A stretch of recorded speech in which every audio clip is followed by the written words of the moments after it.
Hi guys, I thought that I would do something interesting today and talk to you. Hi guys, today I'm going through.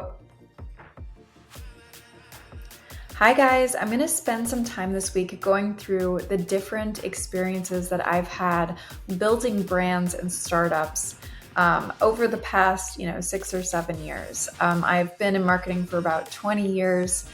Almost 20 years, but I have been focusing on startups exclusively for the past, 6 years, I think, maybe 7.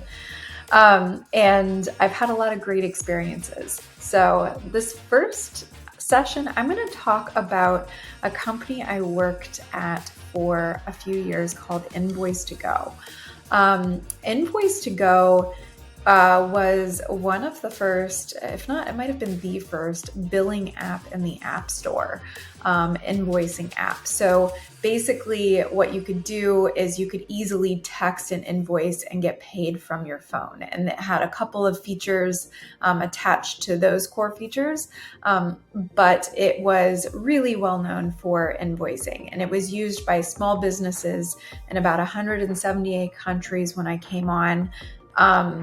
It had a few problems to be solved, as every startup does, right? So in the startup world, you want to continually be growing faster than you are churning or losing customers. And this had become a crowded space. So basically, in the time since it was launched, Invoice2go, everyone and their sibling had tried to create an invoicing app, to compete with Invoice2go. So that was an issue. There were a lot of competitors with compelling offers coming in. And, small businesses always needing to save a little bit of money so that they can have a better bottom line, could often be enticed off of the app, leading to some unfortunate churn. So, when I first came on, a lot of their ads and content looked a lot like this. So basically, they had been founded by a family of, a developer within a family of tradespeople. They call them tradies in Australia, and they were founded in Australia.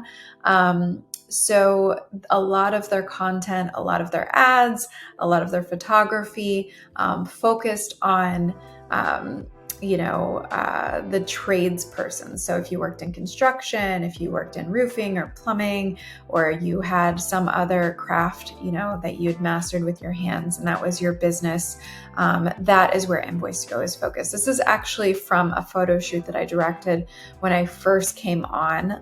It's a concept, just a sketch. But you can see how we were single-handedly focused on one type of audience at that time.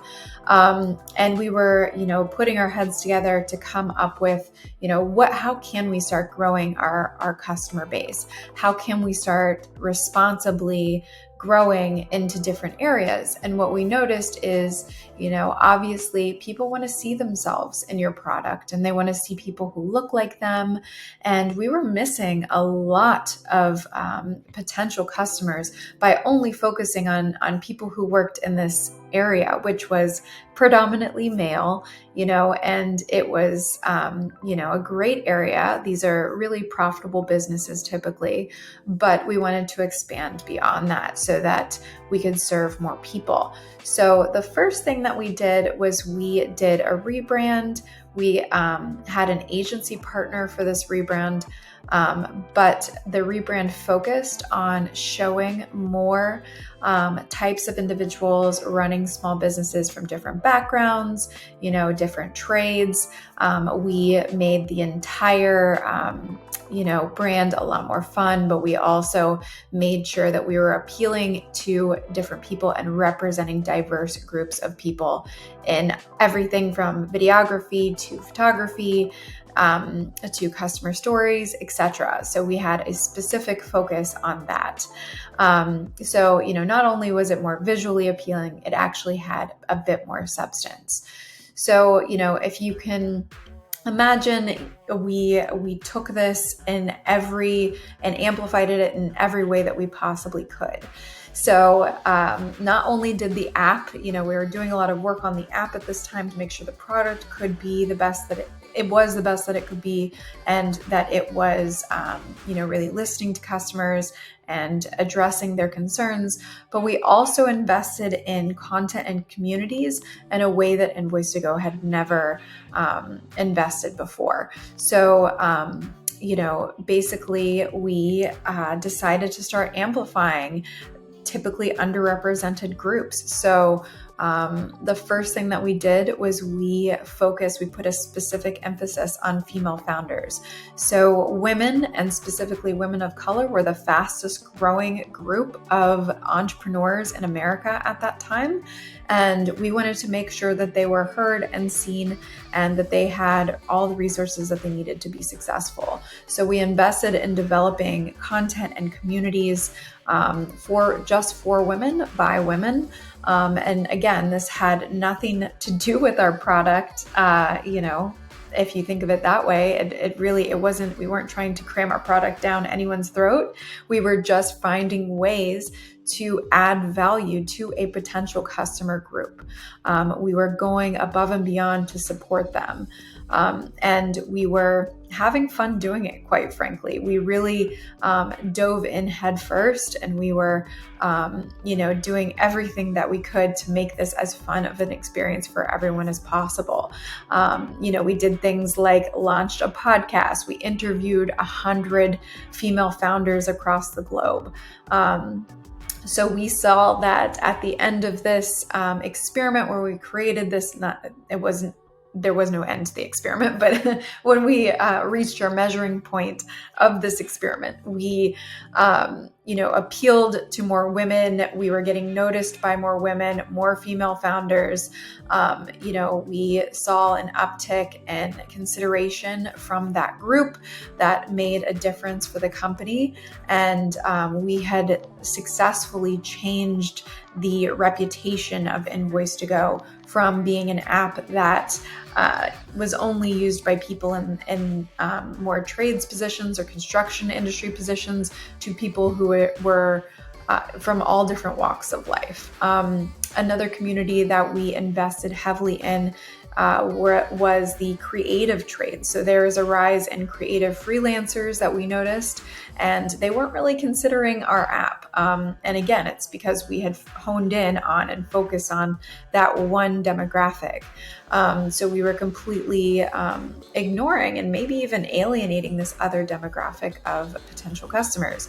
So we came up with a bunch of articles just for the creative industry. And then we even did some really cool projects. This is called Invoice2go Artists. And basically what we did was we chose artists from around the world, and we amplified their voice by hiring them to do projects for us. When we had different content events happening or initiatives happening, we would actually hire them to create a custom piece of artwork for our blog and for social media, for all different types of purposes, so that we could amplify them and feature them. And it was a really cool collaboration, and we basically got to highlight a lot of diversity of thought.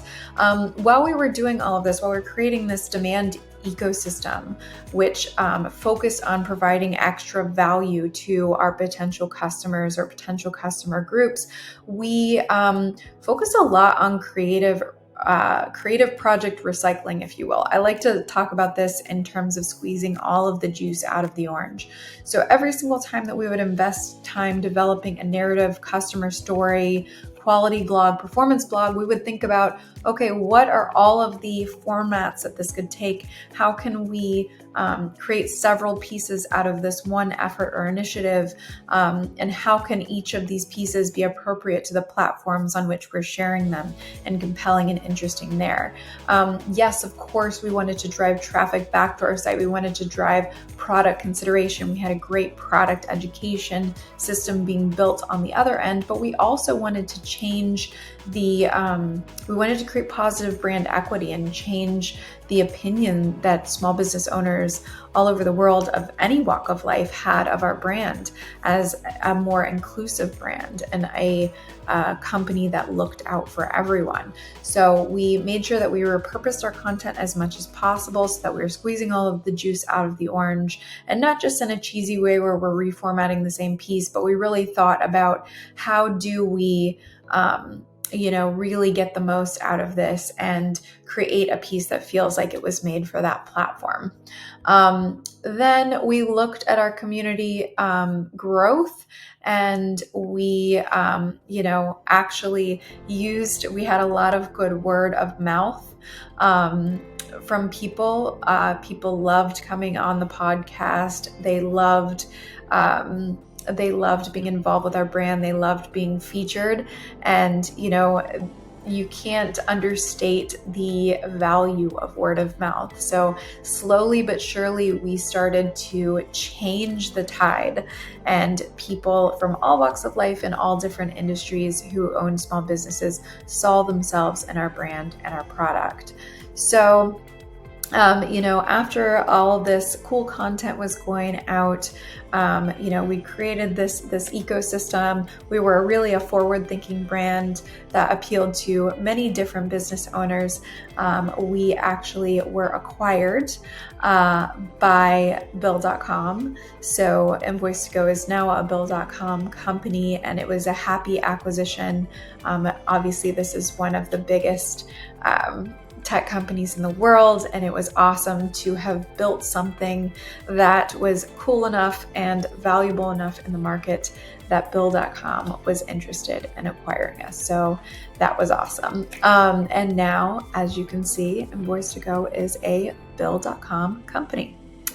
Thanks so much for listening and going through this with me. I'll be sharing a lot more pieces of my portfolio and my experience so that you can get an idea of how to create a fully functioning demand gen ecosystem and all of the bits and pieces that are important, and also how brand equity truly plays a critical role in increasing revenue for your business. All right, chat soon. Bye-bye.